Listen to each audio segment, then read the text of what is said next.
But yeah, I'm Kyle. I'm the owner of Bolton eBikes. I design and sell electric bicycles. I'm located in Grass Valley here in Northern California, and have been in this area for my whole life and for quite a few generations, actually. Um, but electric bikes, hopefully, most of you know, have been growing quite steadily over the last few years. And in just to give you a little bit of numbers or perspective of the growth of Bolton e-bikes. 2019, we grew 469% as far as revenue goes for our business. So that was a pretty crazy year. Oh my gosh. I did not think that was sustainable, but then we grew 580% revenue in 2020, just kind of exploding. Um, Now, before I explain how that happened, I gotta pause a moment and kind of back up and start from the beginning and show you or tell you what didn't work. Um, so I think that'll help clarify some of the questions about why don't people do this for e-bikes or do that, um, because certainly there were some failed experiments along the way. Um, so I started the company it was late 2015, so about almost 5.5 years ago. And I wanted to start a company selling velomobiles. Now, most of you have heard about electric bikes. You probably have not, however, heard of or seen something like this. Um, Now, as far as I can tell, this is the most efficient electric vehicle design that could possibly exist. It's basically an electric bicycle, but under an aerodynamic shell. Um, I had calculated out back then, it'd probably be around like 1,500 mile per gallon equivalent. Um, you know, Unlike a bicycle, you could ride it in the rain and you wouldn't get wet. It's easier to use. It takes less power. You may get more range. There's so many advantages to it. Um, but the truth is, nobody cared. And I hate to say it in that way, but when it came to this product, it was too weird. It was too different. People are scratching their heads like, what is it? Is it legal? Is it a car? Is it a bicycle? There's just so many questions. But really, when it comes down to it, there just wasn't a significant market. I thought it was cool. I thought the specs were amazing. Um, there are companies producing things like this at very small quantities, at very high prices. They do exist, but the general population doesn't want this. They don't understand it, and they don't want to.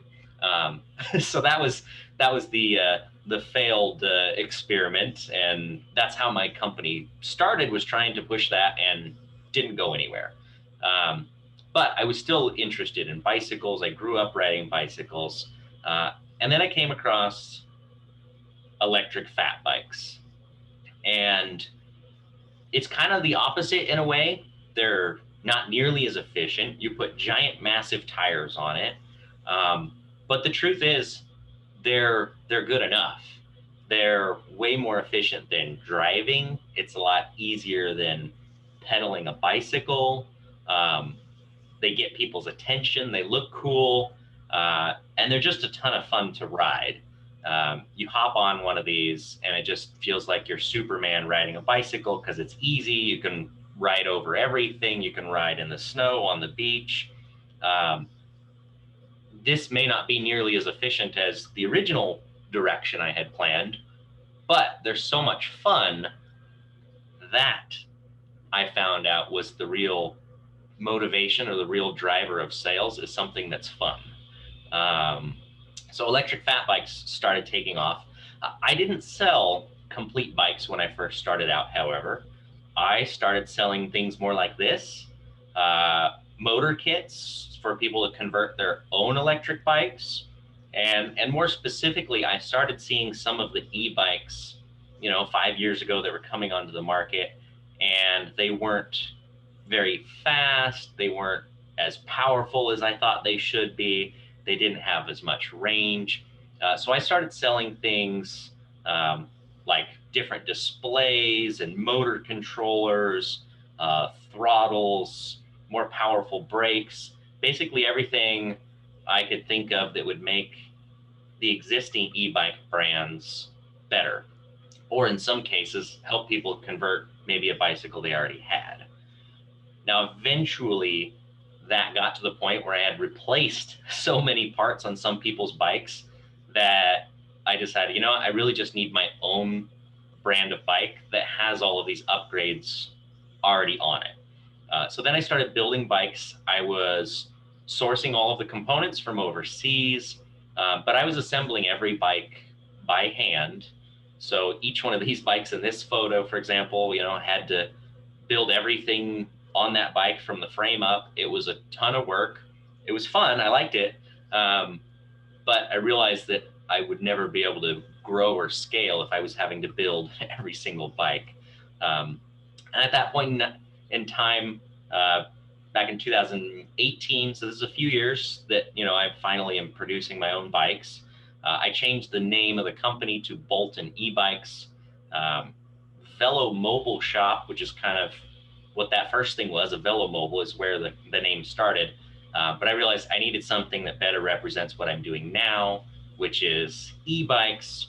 And some of you may be wondering why Bolton eBikes. That's not my name. I get that a lot. And I have a few videos where I explain this. But to make it short, Robert Ogden Bolton Jr. is a guy who patented an electric bike back in 1895. And it had a diamond frame, kind of like a bike like this, a battery in the middle of the triangle. It had a hub motor in the rear wheel. According to the patent, it had, 1,000 watts. Does it even work? We don't really know. His design from back in, the batteries probably wouldn't last, half a mile at those specs. But it was what I would consider the most equivalent thing to a modern day design. And also, Bolton, just lightning bolt, kind of invokes a feeling of electricity. And also, my middle name comes from my father, who's named after somebody in my family history whose last name is Bolton. And on my family history, they were born in Pennsylvania. Robert Ogden Bolton was born in Pennsylvania. It could be a coincidence. Maybe there's no relation, but that remains to be seen. So it just seemed like a natural fit. So that's where Bolton eBikes, the name, comes from. And then I started experimenting from there on different bike designs. This is not one of my bike designs, but it's from another company. Occasionally I'll get something like this. I put it on my YouTube channel. I send out emails. I kind of get a feel for, here's something a little bit different. Do people like it? Do they not? So I do a lot of experiments on what resonates well with people, and try and figure out what do they want. So this is one that I do sell at the moment. This e-bike is what you'd consider more of a traditional looking bicycle. It's got fenders, it's got a rack on the back. Everybody recognizes this as a bicycle, and they feel comfortable with this. Like, if they know how to ride a bike, they look at this and they think, yeah, I can hop on and ride that. It's not scary in any way. So this more traditional style or design sells very well. This particular bike has a lot of power. It's a 1,000 watt mid-drive motor.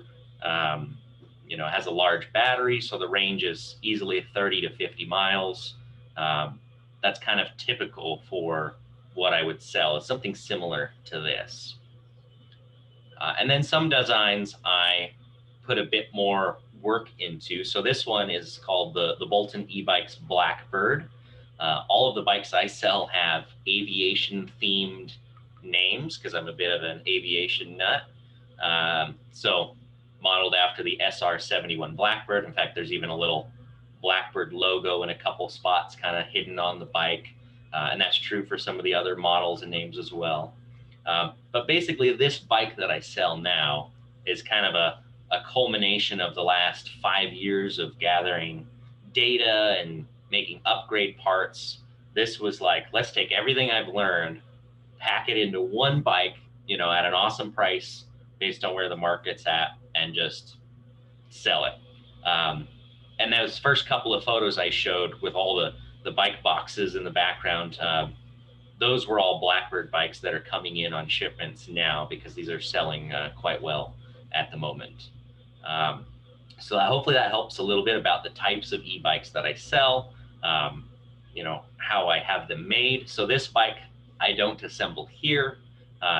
Almost all the assembly is done overseas, and then the bikes are shipped over. So we just kind of have to do a final inspection, a little bit of a repackaging or beefing up packaging, and then we ship these out to customers all over the United States. International gets a little bit tricky with bikes, so we're not into that at the moment. So the United States is our target market for bikes for sure.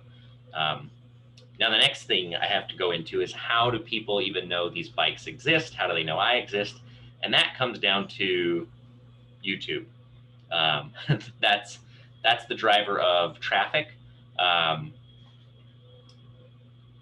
The sales have been growing quite steadily, and you may be surprised to know that I don't do any paid advertising at all.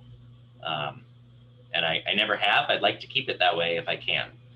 YouTube is excellent for gathering data, getting viewers, getting information out there, and I've got some numbers for you. So here's this little spot over here on the left, 2 views a day. That's late 2018. So I had already been in business for 2.5, 3 years, and you can see that I basically was a nobody on YouTube. And then, jumping forward, I started posting consistently at that time. And things started growing to where right now it's probably more like 10,000 views a day or so on average. So that kind of gives you an idea of where we're at. And I'm working very hard on growing that quicker. And then jumping forward, this is the last year.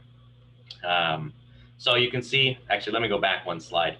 You can see 65,000 subscribers roughly over that period from 2018 up to end of 2020. But out of 65,000 subscribers, you can see 44,000 of those were in the last year. So it's kind of slowly accelerating.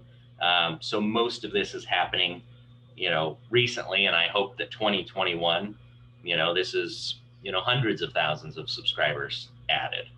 Now, interesting thing about this is I've seen that there's definitely a direct correlation between the views we get and the revenue we earn. There's no denying it. I can almost, I could look at the future and figure out, okay, if I get this many views on YouTube, we're going to do this much in revenue. It's very, very consistent, very easy to track. So that's very interesting.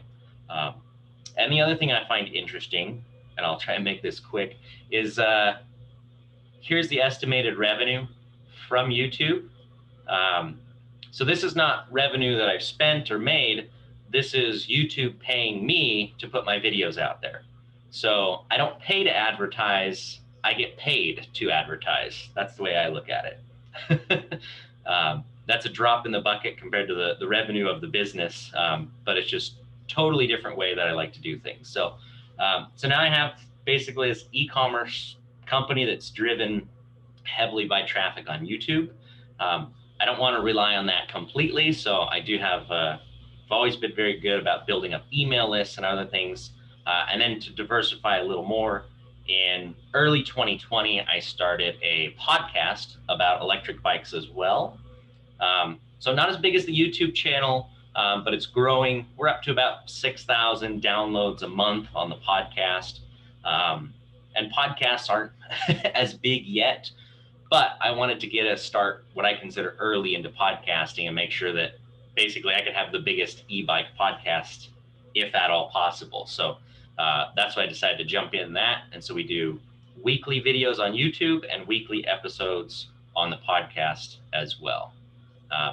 Now, all of that's been great. 2020 was a really interesting year for everybody in different ways. If you look at the numbers, you think, oh, e-bikes are great, things are exploding. but there are some really big challenges with bicycles, just the bicycle industry in general right now. Uh, I've seen quotes with lead times for components for bikes as long as 500 days. I personally have ordered parts right now a year in advance. So I am ordering parts for electric bikes, 6 months ago. I'm not going to get those parts in my assembler's hands overseas, for another 6 months from now. And then there's still shipping time from overseas to here. So we've got lead times. I'm putting money out for bikes that I'm not going to see for, right now I'm spending money for parts I'm not going to see till, maybe 2022. So that is where things get tricky. And I personally would not be surprised if we see a lot of e-bike companies unfortunately go under because the demand is so high that they actually struggle to get parts and pieces, and they can't withstand these just super long ups and downs. How is that going to be fixed? I don't know. Over time, they will catch up. You know, one of the questions is, why not make the electric bikes in the USA?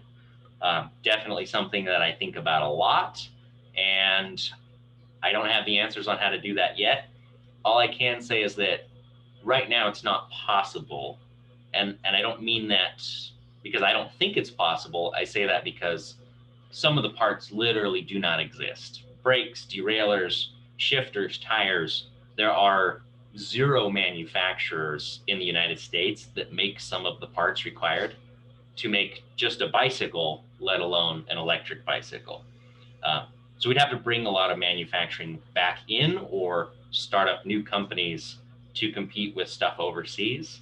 On the plus side, we have time because lead times are 500 days. So that means I got a year or so to start building up things like that if it's something I want to pursue. I do have some experience with making things. I actually have a machine shop here in-house as well, which in the past we were making medical grade type parts.